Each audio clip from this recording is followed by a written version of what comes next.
Fearless, confident, aggressive. The fishing vessel Time Bandit. Time Bandit is like our biggest, baddest brother. The boat is just a beast, and it's designed to pound through 100-foot waves and survive.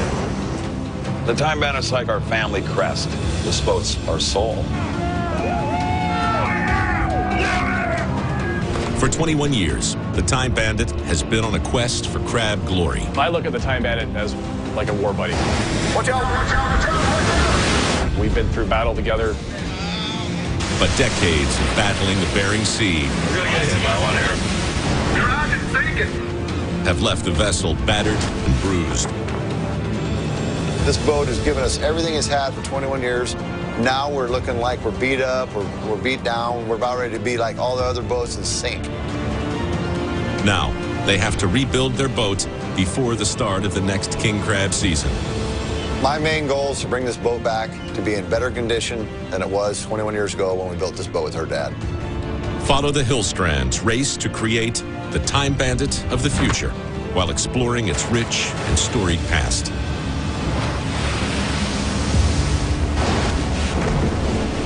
Its deadliest catch, Legend of the Time Bandit.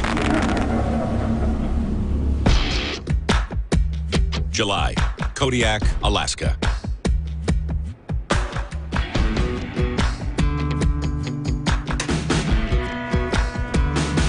Here's Eddie right now, pulling up the boat. The 113-foot Time Bandit approaches the shipyard, ready for a complete overhaul. Eddie's sweating some bullets because there's boat owners watching right now. All on him. Bring it on. You see that damage on the bow there that punched in on the port side? We got beat up so bad. We've never had an ice shear as bad as this. That's the worst damage we've ever done to our boat. During the recent Ohelio crab season, Get everybody up here! Ice everywhere! the Time Bandit came to blows with some of the deadliest ice the Bering Sea has ever seen. I don't care if it takes $1 million to get this boat fixed up, because I'm never going to go face that ice pack again until I have 1 inch of steel in front of that bow and I have brand new engines. There they go. Now, the vessel needs major repairs and renovations before it's ready to fish again. 700,000 pounds just moving around like nothing, like it's a little Yeah. can.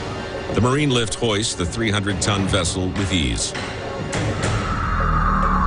We have 2 months to spend $750,000 to fix this boat, and we have to be ready for red crab. Failure's not an option.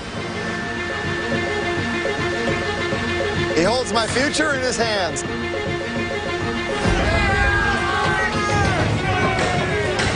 Every year, the Time Bandit catches 150,000 pounds of red king crab, Do a crab dance. worth more than $1 million. Missing one season would be a financial disaster for the entire crew. We're gonna have to cut that out and put a piece in. This is gonna be major. This is a major work to do. During the next 10 weeks, the Time Bandit will undergo its biggest overhaul ever.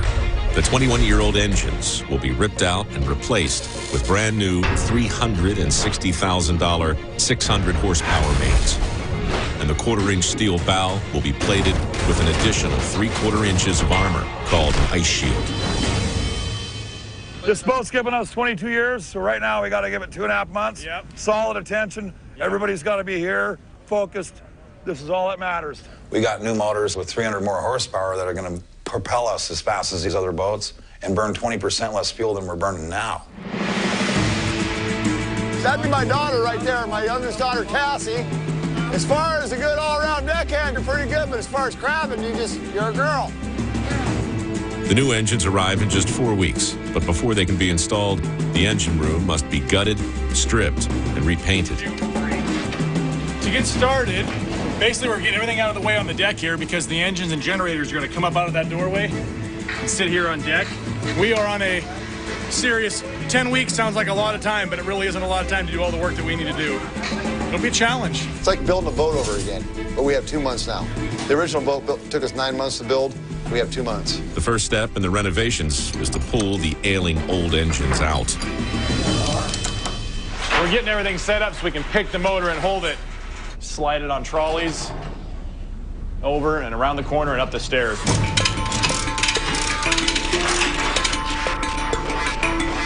Pull your line in a little. There is the motor. We're good, Ed. You got it, man.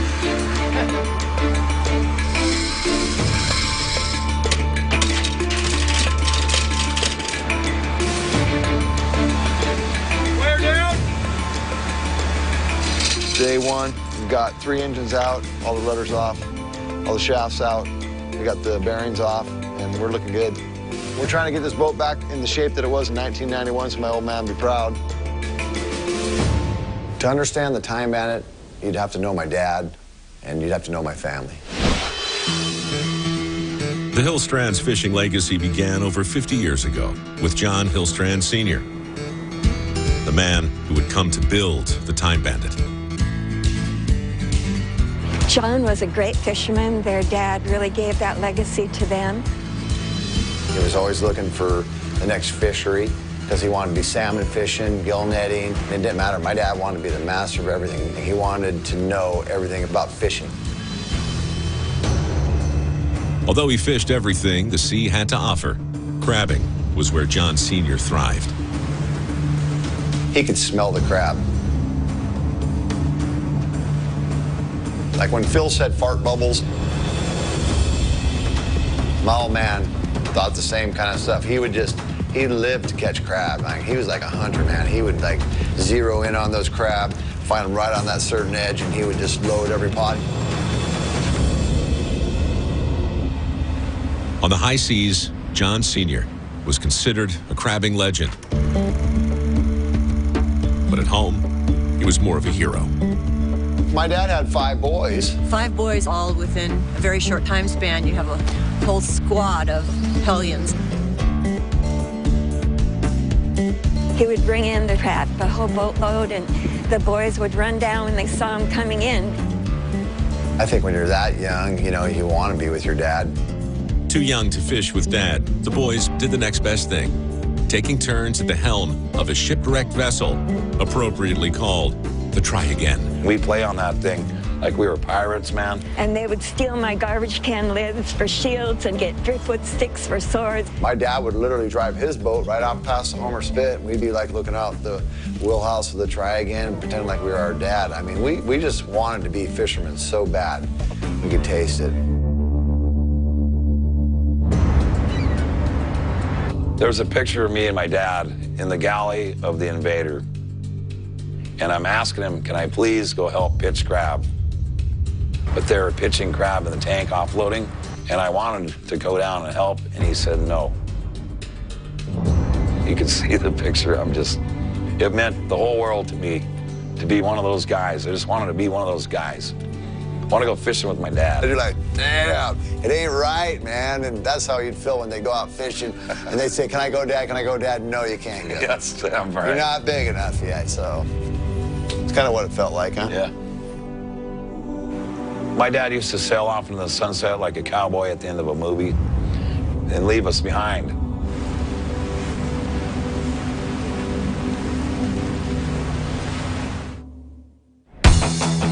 Back in the Kodiak shipyard, We're down.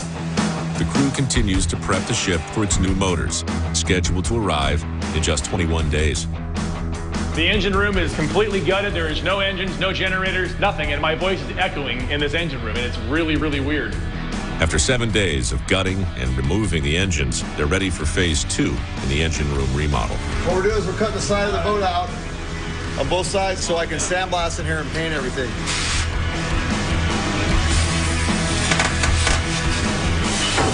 There we go. Yo!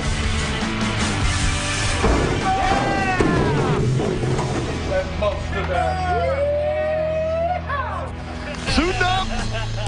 The entire engine room needs a fresh coat of paint before the new motors can be installed. Our boat's been rusted out for 21 years, and so I'm going in to take off all the paint down to bare metal so we can put this special coating on. But first, the crew must sandblast 21 years of built-up paint from every crack and crevice. A painstaking 3-week job. We're totally redoing the whole thing. It's cool. It's inspiring to me, and I'd like to be able to have the opportunity someday to run the boat. Jonathan Hillstrand's son, Scott, hopes to one day carry on the family legacy. I ain't going any close with that respirator on. It's bad. But first, he's got some work to do. How long do you think it's going to take us to finish it? It's getting there. It's just there's so many nooks and crannies. We'll just take turns, me and you. Yeah.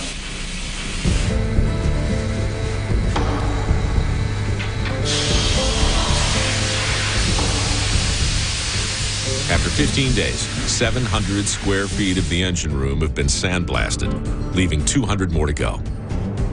They're almost ready for the new engines. Hey guys, so I just got some bad news. Just talked to the mechanic, and I just found out the engines aren't going to be here for like 10 days. A 10-day delay puts them way behind schedule and dangerously close to missing king crab season. We got to get this engine room painted. That's our main goal right now. We got to just take care of everything we can possibly do for when the engines show up. We can ram them in, and we'll have basically 3 weeks after that to get out the boat in the water and get it to Dutch Harbor. Hey, Scotty, come take a walk with me. Jump in. You heard anything from your old man? I just got a text from your old man that says, I got in a bike wreck, Andy. He ain't answering his phone, dude. For all I know, he could be dead. It's not good.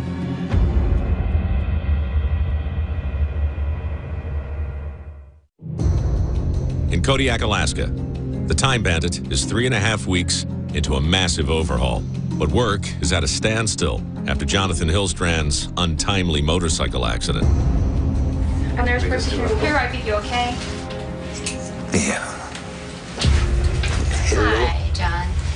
I'm Catherine. I'm the nurse practitioner. Hey. Nice to meet you. Yeah. I'm pretty sure I'm broke.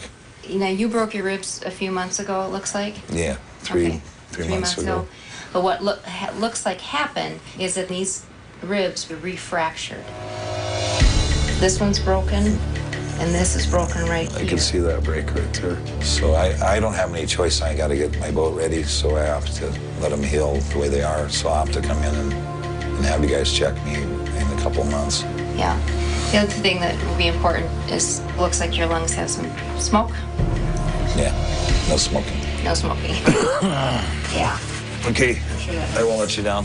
Okay, now remember, no smoking. I will not smoke. Okay. Well, this has come out at perfect time, and now I'm hurt. Couldn't be better than this, huh?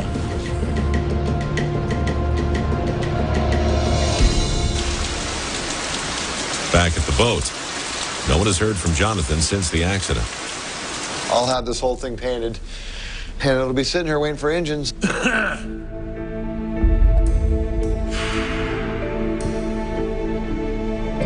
You picked a fine time to show up. You leave us cryptic messages that you've been in bike wrecks and you don't answer your phone. They scared the hell out of us. We didn't know. Dude, you freaked us out. It's not good to do to us, dude. I got it hurt pretty bad. I know I broke my ribs again. What'd you do? You laid over a bike? I got cut off, and then I punched it around this guy, and the bike came out from underneath me. I just went through this. I just got healed, and now I got to do this again. 12 weeks ago, Ready? Here we go. a 3-second bull ride left John with 4 broken ribs. You've been up on a bull, now you're up on a motorcycle. You need to knock that off. All right, brother, go to the hotel, get some rest. See you in the morning shift. I'm glad you're alive. How about let's put 4 engines in a boat? There's no other choice. Oh, I know that. Looking at me, looks like a 90-year-old man, dude. I just never really get hurt. So I've been lucky that way, but my luck's running out. You're never supposed to drive your bike faster than your angels can fly.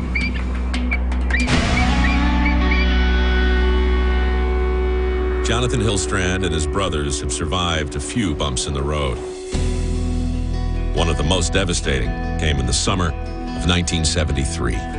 We grew up our whole lives waiting to be fishermen and wanting to be like our dad. We finally get in our sea legs, and then next thing we know, our parents are divorced. After 13 years of marriage, to a man already wed to the sea. Their mom called it quits. I had been struggling for a couple of years by myself because their dad was gone a lot. It was very hard. Mom put us all in this little Chevy Blazer, and we took off, and my dad was running behind us, telling us to come back, and it was pretty tough, man. We were crying and stuff. We didn't understand why we couldn't live with Dad anymore, you know? We were born and bred to be fishermen. It was in our blood. We got our lives torn apart. We got moved to Coeur d'Alene, Idaho. It was just weird being away from the ocean. It was like a fish being out of the water.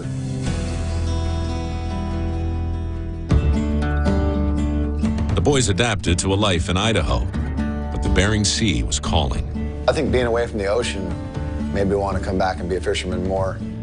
Ultimately, their time was split between the two. Every winter, we'd go to school and then come back to Homer and go fish in the summer. So it was like my mom and my stepdad were going to go into church and making us good little kids. So we'd go from, no, so to, hell yeah! Woo! Summertime! We're back fishing. Fish on! Fish on! Every summer, they would return to John Sr., not as sons, as deckhands. You'd go at 4 in the morning, and you'd get done around midnight unloading the fish, and we'd do it all again all summer long. The boys would come back from fishing. When they were a little bit older, they started making money. My buddies are working at the car wash or whatever, mowing lawns, and we're up there harvesting salmon, Alaska red salmon, making good bank. 16 years old, I came back with $16,000, and I bought my first 1970 GTO with a 455 in it. I found out that the chicks kind of like guys with cars and money and stuff like that. They were hooked on fishing and the fast cash that came with it. I remember on senior week, my teachers were saying, what are you going to do with your life? You need to go to college and get an education. I'm thinking I made more in one summer than you make your whole year. So I'm going to be a crab fisherman.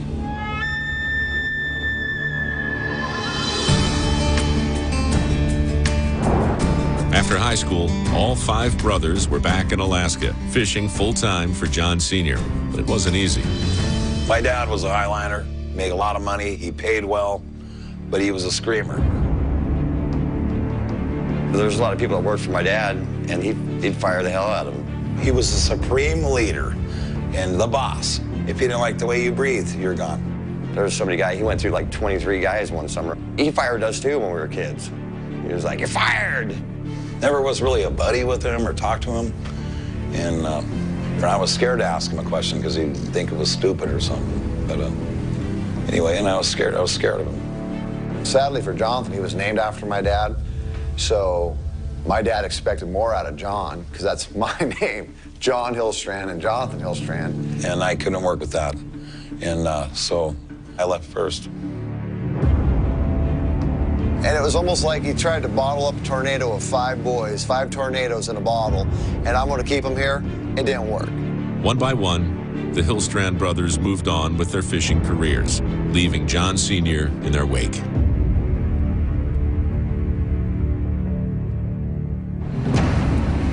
Back in the shipyard.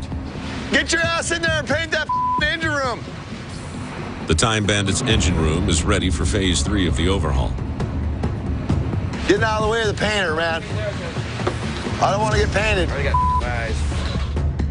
To prevent future rust damage, painters apply a special coating to the entire engine room.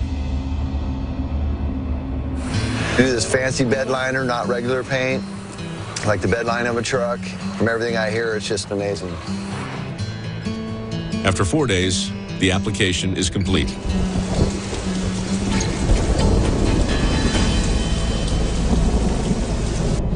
Oh my God, this is the worst paint job I've ever seen in my life.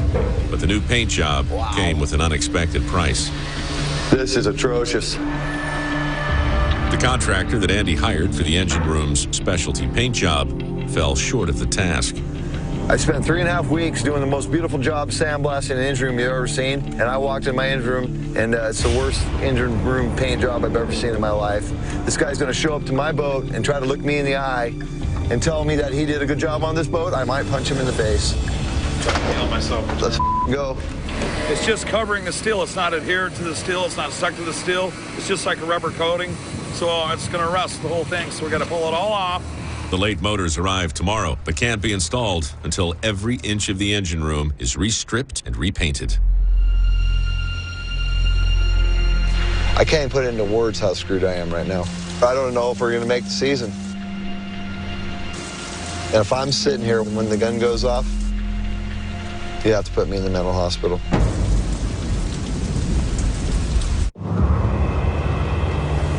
I got conned by a con man. I got caught. During the Time Bandit overhaul, Captain Andy and the crew are faced with a major setback. The material used to paint and waterproof the engine room didn't stick. My engine room's totally screwed. I have to demo out this whole thing, and I have to hand paint my engine room. Put me 2 weeks behind. It just me hard.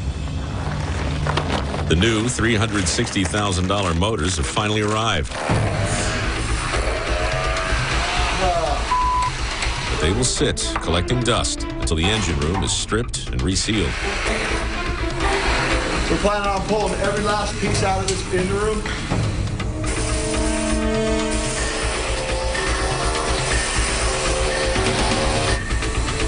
It's gonna be a long one.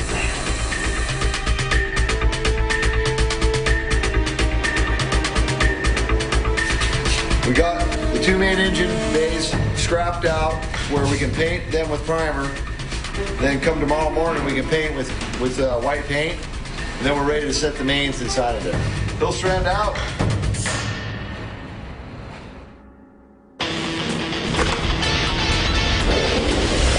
In 1990, the Hillstrand brothers were about to learn firsthand that running a boat was no easy task. I was working on crab boats that had 600 pots. We were making money just fist over hand. We'd both been on deck for 10 years for me and 9 years for you. We were ready to run a boat. We wanted to be the boss. We want to make the big bucks. They made it to the top. John and Andy skippered boats while Neil engineered. But there was still one thing they wanted, a boat of their own. The old man reels us back in and I said, hey, I'll tell you what you'll do. I'll help you guys out and help you with your dream.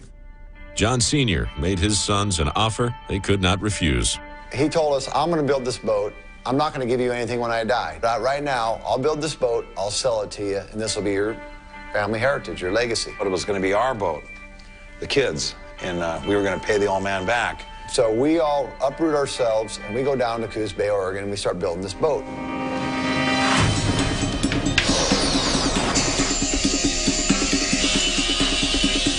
In August of 1990, John Sr. and his sons began building the Time Bandit.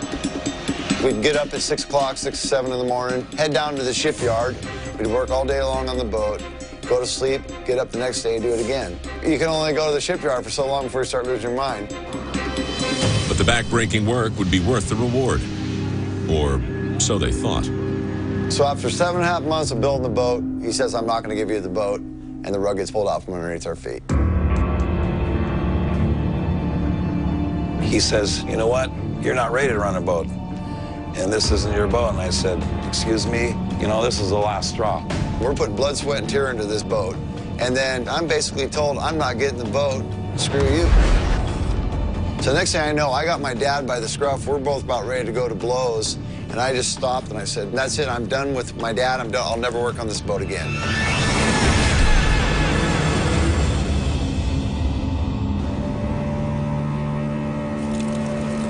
We got so much work to do. Of course, we're behind schedule. I didn't know when I told that guy to paint our engine room, it was going to put me 2 weeks behind schedule. Because I, as the king crab captain, have to have this boat out of here by the 3rd of October. Well, then you, as a king crab captain, better make sure that happens. That's why I'm here to do. Thank God we have 4 of us. Hey. It's my boat. It's your boat. It's going to be another boat, dude. You're going to know this boat inside and out. You're going to know every bolt that holds this motor together. You're going to know this boat as good as we did. We're getting back to old school, where everybody's on this boat that's going to work on this boat. We have so many changes. There ain't no celebrity guys showing up. Got it. Celebrity crab guys are the guys we call that just crabfish. But it's more than just crabbing. The boat works all summer long. You have to tender on the boat during the summertime. You basically have to marry the boat, and Scotty's not there. And that's why I'm not going to let Scotty run the boat. You want to put some blood and sweat into this boat, you can work on this boat. Yeah, you got to do the technique, yeah. You guys' whole life on this boat, you had David and Michael. You guys all split the seasons. No, we didn't. So, yeah, you did. No, we didn't. I ran this boat for salmon 10. No, he didn't. on it for 10 months out of the year. I understand. So I started OP fishing in June. I got done in June. And I just feel like Andy doesn't want to give me the chance because he doesn't want to see me do good. I feel kind of like I'm washed out of the will. What the does legacy even mean? Everybody gets so confused about what a legacy is. A legacy is what you give back to the world, not what you get.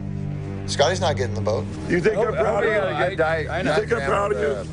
He's proud of you. He doesn't tell you. I know. Scott, you're really hard on him. I'm not hard on your kid, dude. If I let your son take that boat and he killed somebody, tell me how you'd feel. I have total confidence that he could run that boat. Scotty will never be good enough. No, he's good enough, but he just got to. My whole thing is live it, earn it. Phil Harris said it. You want it? That's what the old man brought up. That's all I want. My old man told me, he goes, you'll never be ready to run a boat. I go, if I'm not ready now, then I'll never be ready, Dad. There you go. And F you, bye-bye. What if I give this boat to Andy and he kills somebody?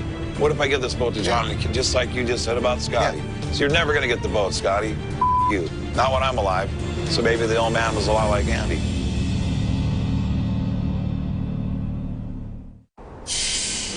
In the Kodiak shipyard, the Time Bandit's engine bays are almost ready for new motors. We're getting ready to paint the second coat of paint in the engine room after the disaster. And then one more coat of paint to go, and then we'll put the vanes in. While the paint dries, Captain Andy gets the next major project underway, reinforcing the bow with an ice shield. So we're basically going to have 1 inch thick steel where all the ice hits the boat and it crumples up and just goes off to the side. Across the docks, Jonathan is doing some damage control of his own. See all these boats around here? Every one of these boats start out with a lot of hard work and a dream. 8 hours ago, Jonathan's son, Scott, learned that he may never captain the Time Bandit. I want experience in a wheelhouse. I'm 30 years old. You need to run your own boat in the summer. I'm ready for that next career jump to something different. Just want to hang out with you for a couple days, and me and you never get a chance to just sit around and talk. Oh, I know. Breaks my heart seeing the Cornelia Marie like this. Pretty sad. The kids will get their together, hopefully, but this boat's been sitting here for 2 years. I know you got your together. It sucks working for family. I mean, I got not just you, I got Neil and Andy to talk to. And Andy's just like Dad. You're never going to get the respect. I'm going to tell you, hey, I'm proud of you. He's not going to say it because he's like the old man would. That's all the guy needs is a shot, one chance to prove themselves. I mean, if you up on your first chance, you know, then that's what you do. But you got to give somebody a chance before you can say they can't do something. Anyway, I'm proud of you, kid. Love you.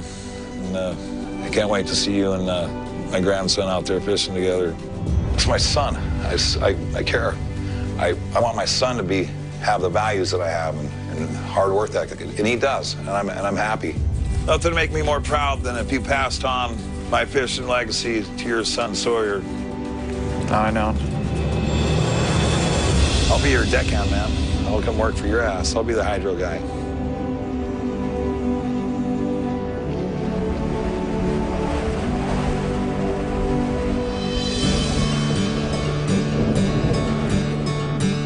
The struggle to earn a place in the wheelhouse could be considered a family tradition.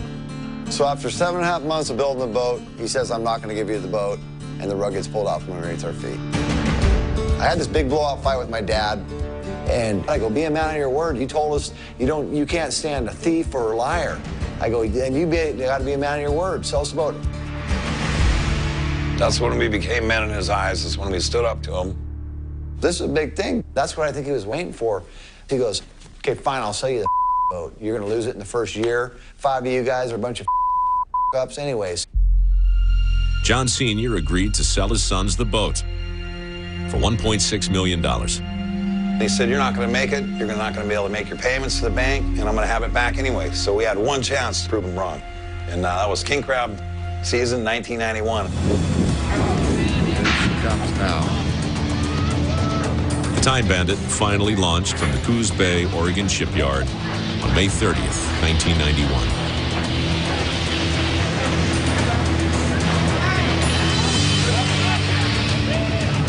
The whole town come down and cheered. And, you know, no one knew who the hell the Time Bandit guys were. Full of floats. We take off this boat, we're young and dumb, just full of energy and all this stuff.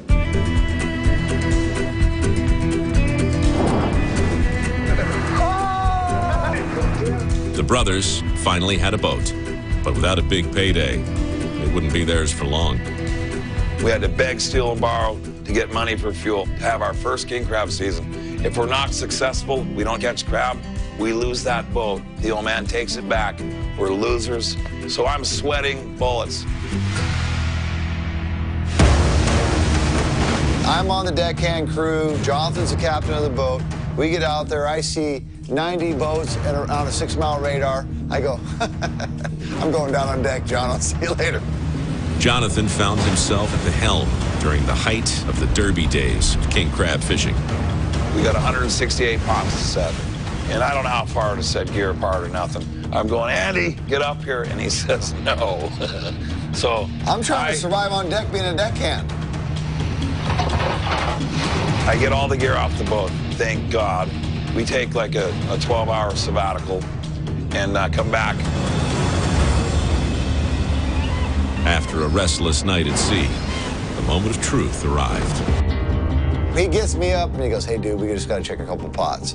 Let the rest of the crew sleep. You get up and pull them by yourself out on deck. I'll run down and I'll pull the pot. Yeah. So I had to know. I got up and I pulled by myself 7 pots in 1 hour.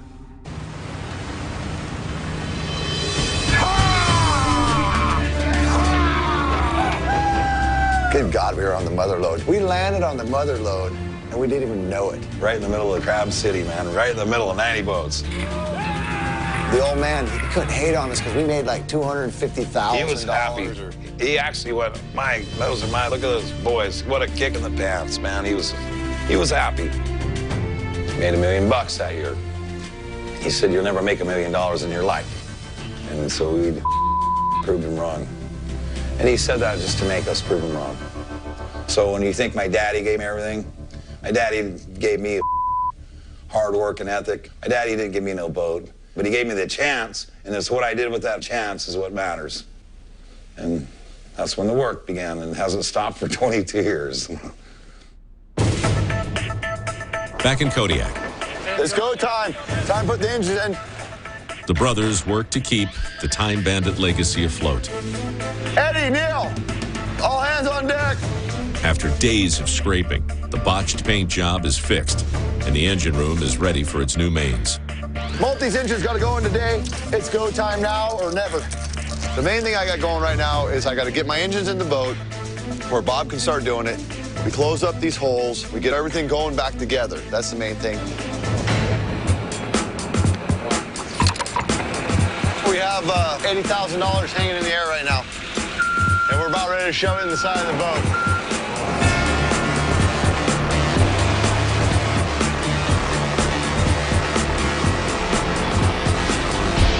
Okay, come in some more. We're gonna go slow though, Bob. Just a hair more in. Oh.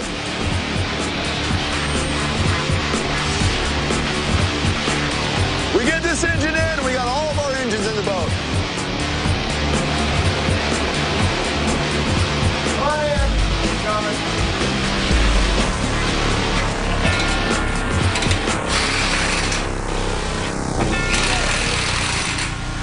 We got our engine set. Yeah. Tick, tick, tick, tick, tick, tick. Just keeps ticking. Time keeps going. It's going to get a main engine started here in a minute. Everybody clear? Clear.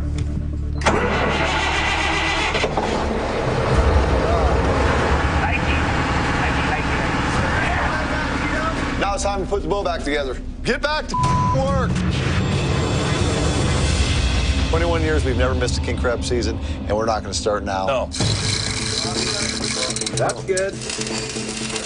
That's how you do it. Just cut a hole, steel, pull everything out, throw it back in, weld it back up. There we can actually float now. We reinforced our bow with it. We're over 1 inch thick now up there. It's beautiful.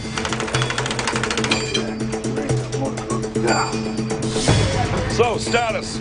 Captain's log. We're gonna be floating tomorrow. Let's go blow some up.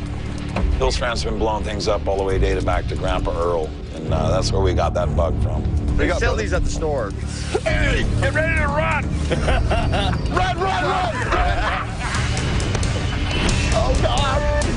Oh, yeah! We still have all our fingers and toes. I don't know how and why in our eyes, our eyeballs. I don't know about you. That was awesome. We're going to get back so we get to work.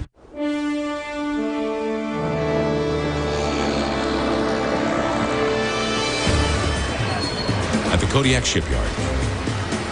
I'm painting this boat back to shape. Getting her looking good. The Time Bandits' 10-week rehab is almost a wrap. Beaver! That paint! I want everybody up here. Now, it's all hands on deck to get the boat ready to reunite with the sea. There she goes. We got to capture this moment. It only happens once every 22 years in the life of the Time Bandit. That's awesome.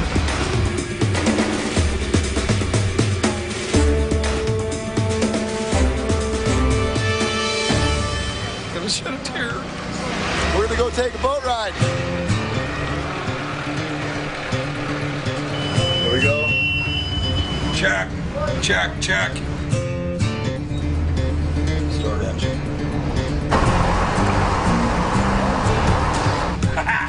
I can tell how much more horsepower I have already just by barely tapping this baby. I think I'm going to be really happy boat owner right now. Thank you, God. Thank you.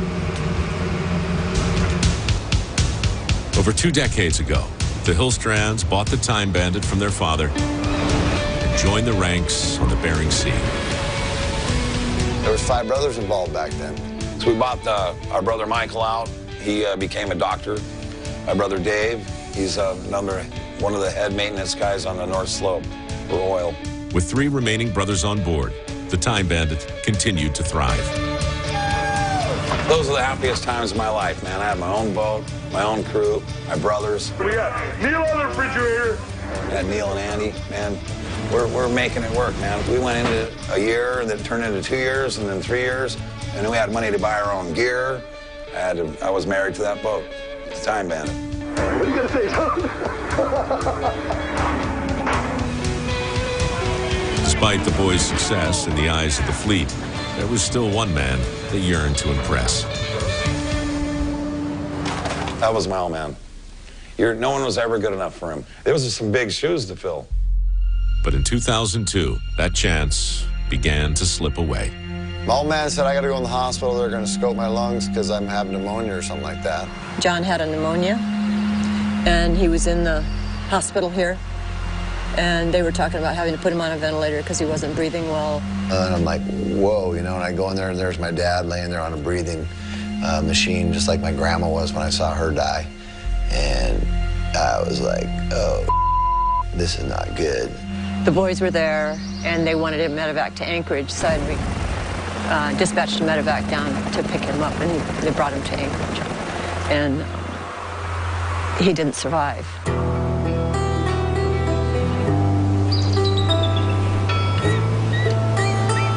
I woke up in the morning, I called up the hospital. I go, yeah, I'd like to check on John Hillstrand. And she goes, he died. And from right there, I just broke down and started crying and stuff. It was crazy, so. I was in a hotel room, and all of a sudden I could feel my dad was there. And then I go, man, my dad's here. And I could feel like he was there, the presence so strong.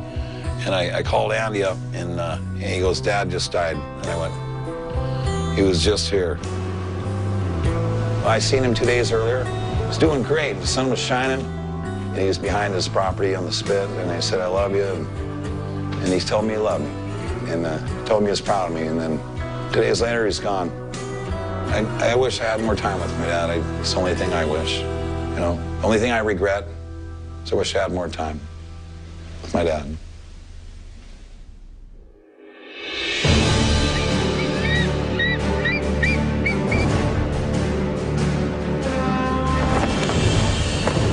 Back in Kodiak.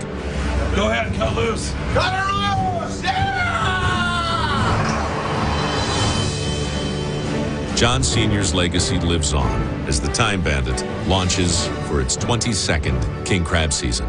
I worked 2.5 months to say, cut her loose, baby! We're going fishing!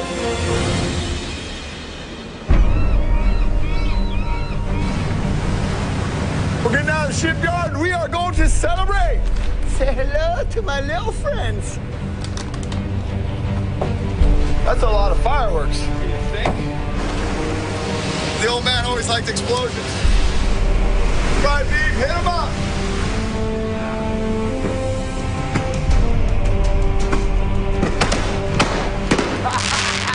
Yeah! We're finally a boat, so we're gonna do a little celebrating here. Time Bandit style celebration.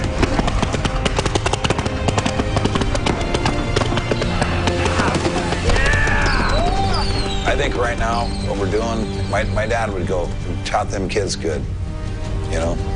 Or man, he might be looking at something that we missed and go, this dumb but I know he's proud of us.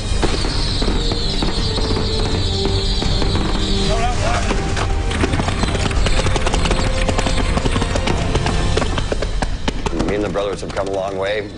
Time Bandit's going to keep living on. Even if I'm not here, it's going to keep rolling.